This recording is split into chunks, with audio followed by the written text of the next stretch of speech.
Hello everybody, कैसे हैं आप सभी। मैं आज बताने जा रही हूँ आईबीपीएस क्लर्क मेंस की 10 डेज़ की प्रिपरेशन स्ट्रेटजी, कैसे मैं मेंस की प्रिपरेशन कर रही हूँ। और इससे आपको भी ज़रूर इम्प्रूवमेंट देखने को मिलेगी, क्योंकि मुझे इम्प्रूवमेंट देखने को मिली है और मेरा इंटरेस्ट भी और बढ़ रहा है पढ़ाई की और अच्छे से प्रिपरेशन की ओर। तो मैं यही सब आपको बताऊँगी। और लास्ट ईयर जो मैंने गलती, क्योंकि लास्ट ईयर जिस वजह से मेरा फाइनल सिलेक्शन रुका था, उसके बारे में बताऊँगी कि इस साल मैं वो गलती नहीं कर रही हूँ। और आप सभी को भी वो कॉमन जो मिस्टेक्स सभी हम सभी कर जाते हैं, जिसकी वजह से सिलेक्शन रुक जाता है, उसके बारे में मैं बताऊंगी। तो चलिए वीडियो को स्टार्ट करते हैं टाइम ना वेस्ट करते हुए। तो सबसे पहले अगर मैं बात करती हूँ मैं इंग्लिश की। तो इंग्लिश के लिए मैं क्या कर रही हूँ, इंग्लिश के लिए मैं एडिटोरियल पढ़ना बिल्कुल भी नहीं छोड़ा है, जिसने मुझे बहुत ज़्यादा हेल्प की है इंग्लिश में। तो एडिटोरियल पहला हो गया। उसके बाद फिर मैं mains level mock test daily का ही लगा रही हूँ, जिसमें मैं अच्छे से इंग्लिश को तो मैं बिल्कुल एनालाइज करना नहीं छोड़ रही, उसे अच्छे से एनालाइज करती हूँ, जिससे मेरे नंबर फिर अगले मॉक में इंक्रीज़ होते हैं। और मुझे मेरी गलतियों का भी पता चलता है, जो क्वेश्चन मैं छोड़ दी उनका भी पता चलता है कि उसको कैसे करना है। और इंग्लिश के ग्रामर रूल्स भी उसमें से आप सीख सकते हैं। उसके बाद मैं बात करती हूँ क्वांट की। तो क्वांट के लिए भी मेरा सेम ही है कि मैं mock test full length daily का देती हूँ। तो मैं आपको एनालाइज करने का भी बता देती हूँ कि सबसे पहले जो गलत होंगे आपको उनको, जो आपके रॉन्ग होंगे उनको आपको करना है। फिर उसके बाद रॉन्ग होने के बाद फिर जो आपने अटेम्प्ट नहीं किए हैं उनको करना है। क्वांट में आपको ये स्ट्रेटजी अपनानी है कि रॉन्ग होने के, क्वांट और रीजनिंग दोनों में ही सेम स्ट्रेटजी है कि जो रॉन्ग अगर होते हैं, अगर आपके वैसे एक्यूरेसी फुल मेंटेन रखने की कोशिश करनी है। फिर भी अगर एक या फिर दो क्वेश्चन रॉन्ग हो उनको देखना है। फिर उसके बाद जो आपने अटैम्प्ट नहीं किए उनको देखना है। उसके बाद जो अटैम्प्ट भी किए उनका टाइमर, क्योंकि क्वांट और रीजनिंग में जो मेन होता है वो टाइम होता है।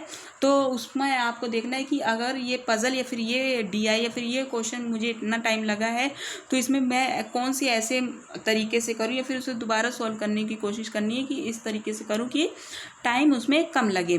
तो ये सब चीज़ें हैं जो एनालिसिस में काम आती हैं। तो ये सब चीज़ें करनी है। उसके बाद मैं आपको बता दूं कि आपको जीए का मैं आपको बता दूं कि जीए का मैं क्या कर रही हूँ कि जीए का मैं अफेयर्स क्लाउड पढ़ती हूँ। अफेयर्स क्लाउड पढ़ने के बाद मैं जो मंथली पीडीएफ है उसी पढ़ रही हूँ, वीकली या फिर डेली वाली नहीं, मंथली पीरियड पढ़ती हूँ।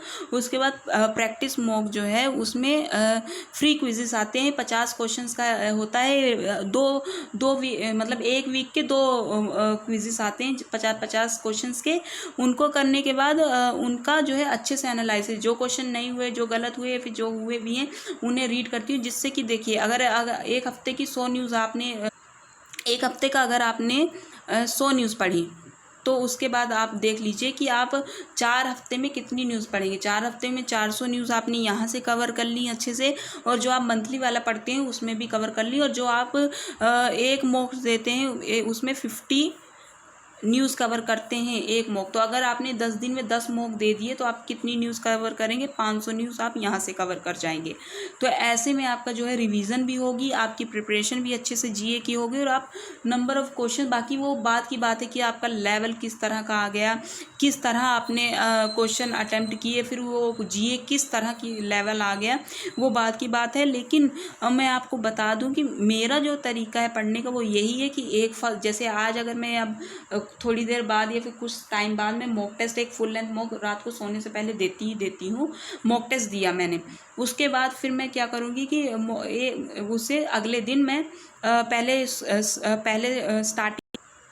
स्टार्टिंग में जैसे मैंने एडिटोरियल पढ़ा, एडिटोरियल पढ़ने के बाद फिर मैं ये मॉक टेस्ट का एनालाइज करती हूँ। एनालाइज करने के बाद एक एक क्वेश्चन, कोई भी क्वेश्चन जैसे हैं तो कोई भी क्वेश्चन मैं नहीं छोड़ती हूँ, सभी को अच्छी तरह से देखती हूँ। और जीए के भी न्यूज़ जो होती है उसे तो बहुत ही अच्छी तरह से पढ़ रही हूँ, अच्छे से पढ़ने की कोशिश करती हूँ मॉक टेस्ट में, क्योंकि उससे ही कोई ना कोई अगर दिमाग में न्यूज़ टक कर गई, शायद वही एग्ज़ाम में आ गई, तो मुझे उसका फ़ायदा होगा। तो इसलिए मैं जीए को भी अच्छे से, English, quant, reasoning sub section को अच्छे से देखती हूँ। उसमें टाइम भी मुझे 3 घंटे का लग जाता है, 3 साढ़े 3 घंटे का टाइम मुझे मॉक टेस्ट एनालाइज करने में लग जाता है। उसके बाद फिर मैं जीए पढ़ती हूँ, जो जिस मंथ की है, फिर अगले मंथ जैसे भी जो जैसे है, तो जीए अफेयर्स क्लाउड से पढ़ती हूँ। मंथली वाला कर रही हूँ, जो मंथली पीडीएफ आती है वो वाली कर रही हूँ इस बार। लास्ट टाइम मैंने वीकली पीडीएफ की थी, लेकिन इस बार डिटेल में मैं मंथली पीडीएफ कर रही हूँ। उसके बाद फिर मैं क्या करती हूँ कि मंथली पीडीएफ करने के बाद फिर मैं मंथली पीडीएफ हो गई, उसके बाद फिर मैं वही मॉक टेस्ट दिया। फिर यही सब मैं, तो मेरा पूरा दिन ही इन सब चीज़ों में ही कि मॉक टेस्ट वगैरह और ये सब में, और एक दो वीडियोस भी मैं देख लेती हूँ, कभी ऑलिव बोर्ड की या फिर अलग अलग टीचर्स की। मैं मतलब जो मुझे अलग अलग टीचर्स की कि हाँ इससे न्यूज़ कवर हो सकती है, जो शीतल मैम की ज़्यादातर मैं वीडियोस देखती हूँ उनकी, क्योंकि उससे होता है मुझे कि हाँ उनकी न्यूज़ जो होती है वो मेरे दिमाग में बैठती है, वो जो उनके पढ़ाने का तरीका, तो उनकी मैं देख लेती हूँ वीडियोस। क्योंकि न्यूज़ तो न्यूज़ है, चाहे किसी भी टीचर से आप पढ़ो, बस आपको मतलब है कंटेंट से।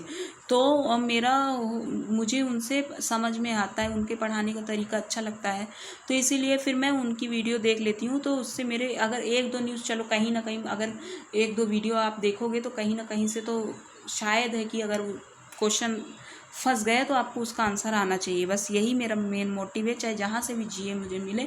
अगर मुझे स्क्रॉल करते करते यूट्यूब स्क्रॉल करते करते भी न्यूज़ बहुत से ऐसे मतलब जैसे पोस्ट वगैरह हैं आ जाती हैं, तो वहाँ से भी मुझे न्यूज़ मिलती है, फिर कुछ ऐसे ऑप्शंस वगैरह जो आजकल चलता है तो वो आ जाता है, उसको भी मैं पढ़ती हूँ। तो कुछ मतलब यही सब चीज़ें हैं। न्यूज़पेपर में भी अगर कोई न्यूज़ चल रही है, नेशनल इंटरनेशनल, या फिर कोई बैंकिंग फाइनेंस से, या फिर किसी भी चीज़ से रिलेटेड डेली का जो न्यूज़पेपर है उसमें भी मैं देखने की कोशिश करती हूँ, शायद वो मेरे दिमाग में स्टक कर जाए न्यूज़। तो ये सब चीज़ें हैं जीए में जो फोकस है। और रही बात इंग्लिश की, तो इंग्लिश में मैंने इम्प्रूवमेंट अपनी देखी है कि इंग्लिश में मैं जैसे अब जो है उसकी मैं अलग से इंग्लिश की और जीए की मैं अलग वीडियो बनाऊंगी प्रिपरेशन स्ट्रेटजी की, कि मेरे कैसे अब 40 में से जैसे 35 या फिर 36 मार्क्स आने लगे हैं, एक्यूरेसी मेंटेन होने लगी इंग्लिश में, और टाइम भी अच्छे से एडजस्ट हो जाता है, चाहे वो आरसी में हो, चाहे किस तरीके से सॉल्व करना चाहिए क्वेश्चंस, मॉक टेस्ट, ये सब चीज़ें मैं बताऊंगी। सो यही है फ़िलहाल मेरा, यही डेली का रूटीन चल रहा है। और रही बात प्री की, तो मैं 2 दिन में 1 दिन में अभी IPS PO का प्री जो है वो दे रही हूँ, क्योंकि मेरी रीजनिंग क्वांट वगैरह इंग्लिश की तो प्रैक्टिस चल ही रही है मेंस लेवल मॉक टेस्ट से, लेकिन जो प्री है उसका 2 दिन में 1 दिन में दे रही हूँ। फिर जैसे ही ये IPS क्लर्क का मेंस खत्म होगा उसमें डेली 1 दिन में दो या फिर 3 मॉक टेस्ट प्री के, IPS PO प्री के दे दिया करूँगी। लेकिन फ़िलहाल 2 दिन में अभी 1 दिन ही दे रही हूँ, क्योंकि मेन फोकस मेरा IPS क्लर्क मेंस में है अभी।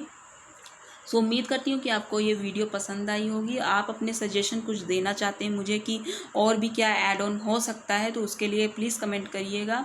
और यही मुझे बताना था कि लास्ट ईयर मेरी बहुत यही मिस्टेक थी कि मैं मॉक टेस्ट अच्छे से एनालाइज नहीं करती थी। मेंस का मॉक टेस्ट तो मतलब प्री का तो चलो ठीक है, आप करते हो कि नहीं करते हो, लेकिन मेंस लेवल मॉक टेस्ट अगर आप अच्छे से एनालाइज करोगे तो आपके डे बाय डे स्कोर्स में इम्प्रूवमेंट मिलेगी। ये आपको मैं मुझे ये एक्सपीरियंस, मैं अपना एक्सपीरियंस बता रही हूँ कि इस साल मैं मेंस लेवल मॉक टेस्ट को एनालाइज करने के बाद ही अगला मॉक टेस्ट देती हूँ। तो इसमें मुझे फिर जब मैं अगला मॉक टेस्ट देती हूँ तो उसमें अब आप मुझे पूछोगे कि कौन सा मॉक टेस्ट लगाएं, तो इसके लिए मैं आपको बता दूँ कि ऑलिव बोर्ड और टेक्स्ट बुक सही रहेंगे, क्योंकि मेन जो है मैं अभी मेन जो फोकस है, क्योंकि टेक्स्ट बुक का लेवल मुझे लगता है कि IPS क्लर्क मेंस के लेवल जैसा ही है और रेलेवेंट क्वेश्चंस हैं। और उसके साथ साथ में ऑलिव बोर्ड भी दे सकते हैं, प्रैक्टिस मॉक और टेक्स्ट बुक, ये जो इनके लेवल हैं तो ठीक हैं। आप बोल सकते हैं कि अलग अलग सेक्शनल लेवल्स भी हैं, इसमें ऐड ऑन हो जाते हैं कि हर एक चीज़। और कंटेंट मेन जैसे GA वगैरह है तो ऑलिव बोर्ड प्रैक्टिस मॉक वगैरह का सही है। GA अगर आप उसके मॉक टेस्ट से आप देते हैं और उसी को न्यूज़ को रीड करते हैं तो आप 15 से 20 क्वेश्चन मेंस में अटेम्प्ट कर पाएंगे। क्योंकि लास्ट ईयर भी मेरा हुआ था कि लास्ट ईयर में ज़्यादा फोकस मेरा प्रैक्टिस मॉक के GA में था कि उनके जो वीकली जो एक वीक के 100 क्वेश्चन आते थे, 50-50 क्वेश्चन के 2 क्विजेस, उनको मैं लगाती थी और उनको अच्छे से डिटेल में पढ़ती थी। उसी से मुझे फ़ायदा हुआ था, क्योंकि मैंने ये देखा था कि उसके जो क्वेश्चंस हैं वो मेंस लेवल जो मेरा मेंस था उसमें मैच हो रहे थे और आए भी थे, तो 15 से 20 क्वेश्चन आए थे। तो यही है, यही सब चीज़ें हैं जो करनी है। बाकी नया कंटेंट कुछ नहीं ढूंढना है कि अगर जो आरआरबी पीओ में बता रहे हैं कि जनवरी फरवरी से, तो अभी आप मेंस का जीए अगर जनवरी फरवरी का पढ़ने बैठ जाएंगे तो आपका कुछ भी नहीं हो पाएगा, इधर का भी नहीं हो पाएगा उधर का। अगर लास्ट 6 मंथ का है तो आप उसी न्यूज़ को लिंक करके पुराना पूछा गया है, ना कि कुछ पुराना ही पूछ लिया गया है, ऐसा नहीं है। जो भी नई चीज़ अभी आई है रिसेंट में उसका ही पुराना कुछ पूछा गया है कि जनवरी में भी वही चीज़ हुई होगी या फिर उसका कुछ पहले, यही पूछा गया है और उसका नया कुछ नहीं है। तो ये न्यूज़ है, उनसे पहले की न्यूज़ को लिंक करके पढ़ना है, ना कि पहले की न्यूज़ पढ़नी इधर का जो ये लेटेस्ट मंथ्स हैं उनको छोड़ देना, ऐसा नहीं है।